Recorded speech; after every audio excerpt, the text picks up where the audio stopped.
that you should keep your gloves after contact with the contaminated surface. Para mabilis tayo. This one, take a look at this picture. Okay, he have the bandage, but he is not using gloves. Okay, you should use the gloves if you have a cuts or abrasions. Remember always, never just use a bandage, but you should cover your hands with gloves. Yes, ma'am. Okay. Then, also remember, if you are serving, you should always use a sneeze guards. Okay?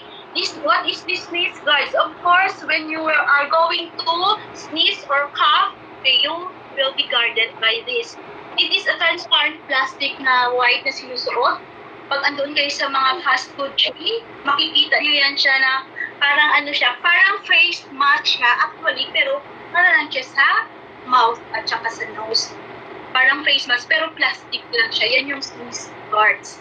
And avoid cross-contamination. Yun na. Diba? Cross-contamination takes place always if you will touch the food that are ready for serving. And then pre-wrap as much food as possible and watch customer behavior, remove contaminated food. It means that if the customer touches the food using her or his bare hand, you should remove that food.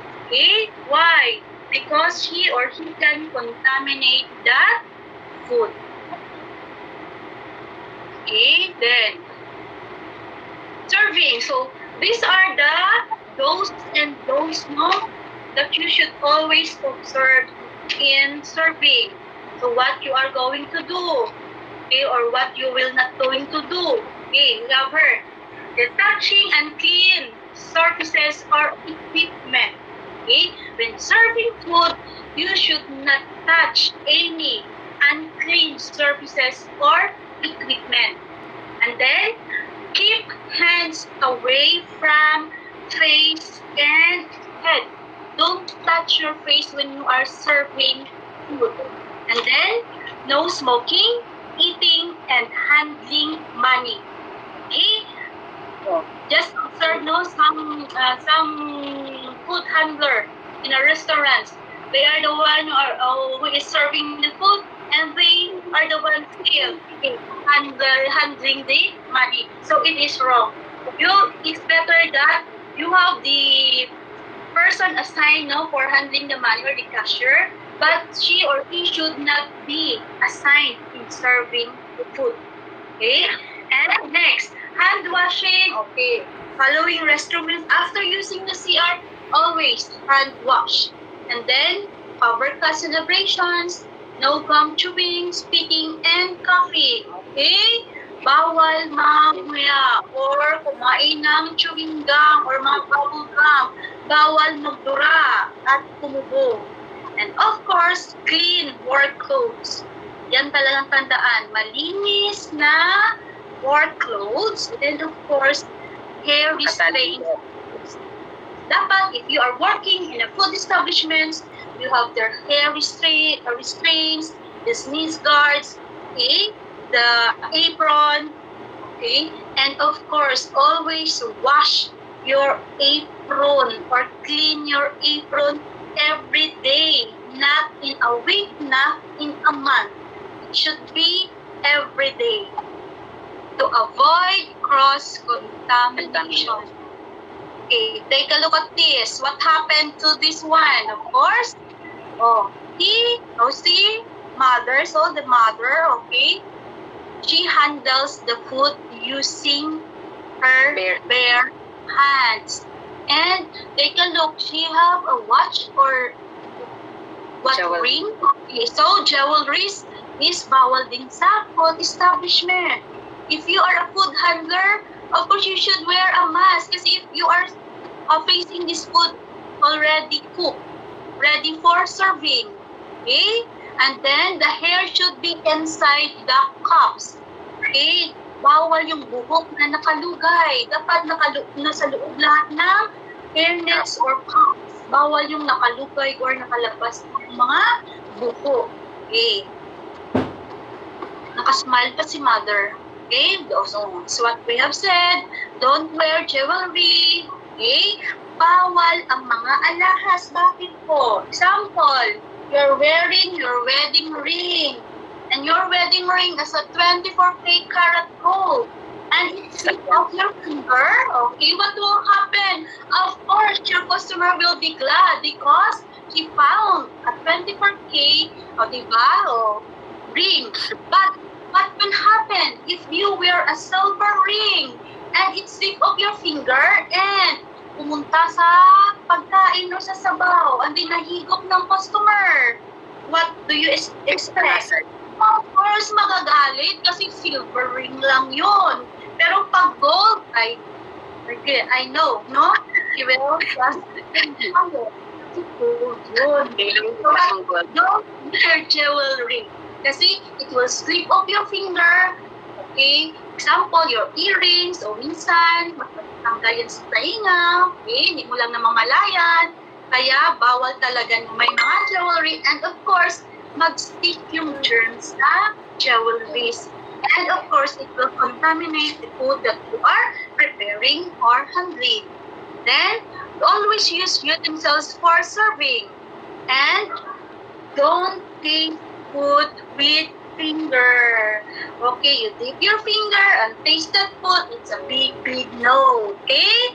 Don't use your finger. Always use a utensil. Okay? Next. Okay, serving spoon. Okay. Report any illness to management and avoid handling food.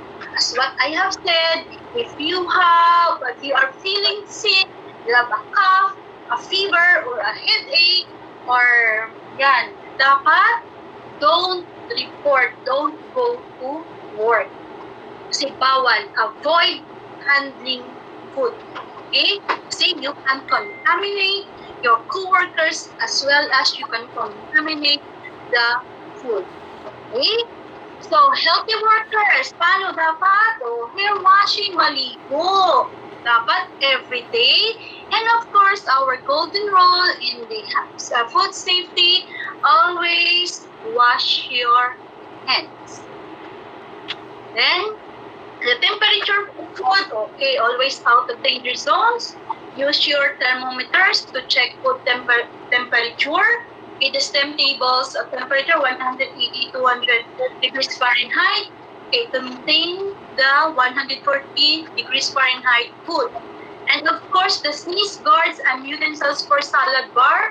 Okay, usually if you are assigned a salad bar, you should wear the sneeze guards always.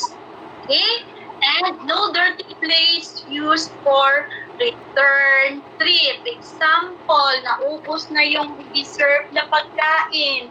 Then kunin mo yung serving dish mo na i-serve mo na kasi wala ng laman. I-refill mo, bawal po yun. Dapat always empty clean plate. Bawal po return trip, ay sayang yung plato. Hugasan na naman ulit, maraming hugasan, okay? Pero bawal. Dapat always use clean plates in serving. Do not use for return trip. And avoid touching food contact surfaces with hands, okay?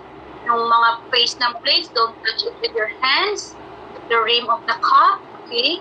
And the server, you see, the server should be trained in a chalk saving procedure. Example, you have a customer and then nabilaukan. So, dapat daw yung server trained siya sa pag-save ng nabilaukan customer. Example, malulun siya ng buto, my God, okay? So, dapat marunong yung server. May first aid siya. Okay. And cooling procedure. So, in cooling procedure, ito daw yung number one na cause of foodborne illness. Bakit? Kasi we are doing the wrong cooling procedures. So, what we should do? Okay? Rapid cooling important. Okay? To take note, we should chill to below 40 degrees Fahrenheit. Reduce food mass. Okay? We should divide it into multiple containers. Then, shallow pre-chilled ones. Steer to increase cooling and monitor temperature periodically. Okay, and store it in a covered containers. Always remember, in storing foods, always keep it covered. Don't expose it. Okay, this one, take a look.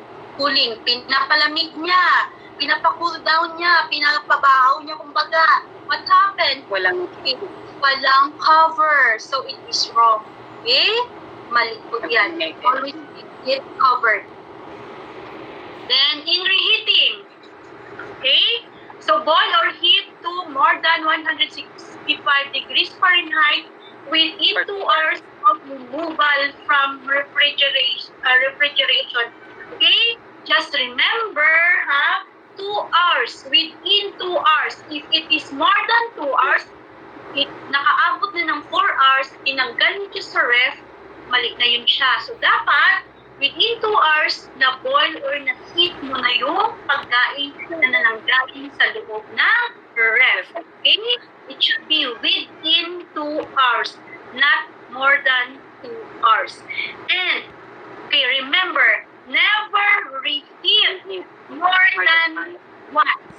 Okay? Tandaan talaga yung dapat mag-reheat tayo once lang. Example, may frozen food tayo, cook na frozen foods. And then, kainin natin, dapat i-reheat lang natin ng once. After that, i-discard na natin pag meron sobra. Bawal na ilagay ulit sa ref, and then pag the next day, i-reheat na naman. Bawal po. Okay? Once lang. Reheating is once lang. And then, never mix leftover and fresh food. Yan yun. Wag mo talaga, Wag mo talaga i-mix yung mga naiwan o sobra na pagkain sa bago na pagkain kasi it will cause what? Panis or cross-contamination, or it will cause contamination of the food. Okay? And discard leftovers refrigerated for more than a week from preparation date. Example, you have prepared a pasta last November 28 ba? 29. Okay, 1 week. So, 22. So, November 29. How many days? It's 7 days now. So, you should discard it. Okay? Dapat pakain na lang natin sa aso, di ba? Okay. Maging happy. Pero, huwag natin kainin yun. Bakit kasi yung mga picnic kasi tayo yung mga Pinoy mahilig sa ay sayang pa, di ba? Pero huwag talaga. What is the rule in food? In food safety? Wash your hands and of course, always remember, when in doubt, throw it out. Yan talaga ilagay natin sa isip. When in doubt, ano tayo, better throw it out. Okay? Tapo na lang natin, discard na lang natin yung pagkain. Okay. Yes, ma'am. So, that's all siguro. I have this new normal protocol kasi nasa COVID tayo ngayon, pandemic tayo. Gusto ko lang na i-remember nyo itong avoid touching men. Instead, follow women. I-follow nyo daw i-avoid nyo daw yung mga kalalakihan. Gusto nyo ba yan, girls? Okay, alibig ka na. Okay, ano ba? Avoid men. Ibig sabihin, avoid touching men. Ang N stands for avoid touching mouth, eyes, nose. And Okay, remember that, right, Avoid touching men, mouth, eyes, and nose. Instead, follow us, women. What's women? W stands for wear mask. Okay? Wear mask. Next. No. Wash hands. Number 1, wash hands. O is observe physical or social distancing. And M is mask up. You should wear your mask. Okay, that's nyo. Women is wash hands. W, wash hands. O is observe physical or social distancing. M is mask up. You should wear your mask. And E, exercise and eat well, and then no unnecessary traveling. Okay? I hope you will follow these protocols so that all of us will be safe. Safe. So, keep safe, everyone. So, once again, thank you and good afternoon. Thank you po. Thank you so much, ma'am. Naiingat talaga yung ano ko. Thank you so much, ma'am. I hope Thank you meron so much, Ma'am Pyra, for a very informative presentation. Yes, ma'am. So, so glad. So, this time, may